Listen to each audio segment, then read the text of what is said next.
যুক্তরাষ্ট্রের president Joe Biden ইউক্রেনে anti personal landmine সরবরাহের অনুমোদন দিয়েছেন। এই মার্কিন নতুন অস্ত্র ইউক্রেনের পূর্বাঞ্চলে রাশিয়ার অগ্রগতি ধীর করতে সাহায্য করতে পারে।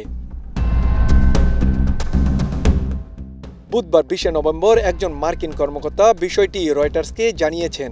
ওই কর্মকর্তা বলেন, যুক্তরাষ্ট্রের প্রত্যাশা ইউক্রেন এসব মাইন তাদের নিজের ভূখণ্ডে ব্যবহার করবে। তবে সেখানে হলেও জনবহুল এলাকায় এগুলো ব্যবহার না করার প্রতিশ্রুতি দিয়েছেন দেশটি। এই খবরটি প্রথম প্রকাশ করে ওয়াশিংটন পোস্ট।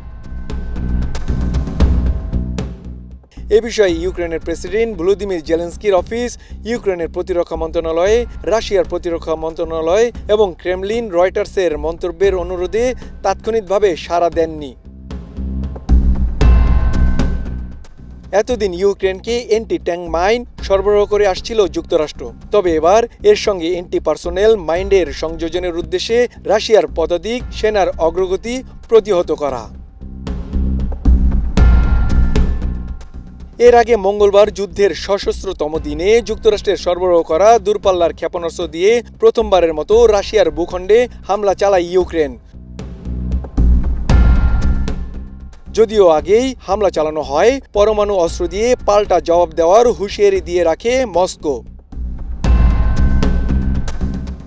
তবে গতকাল হামলার পর ইউক্রেন যুদ্ধ আরও সংঘাতের দিকে মোড় নিতে পারে বলে আশঙ্কা করা হচ্ছে।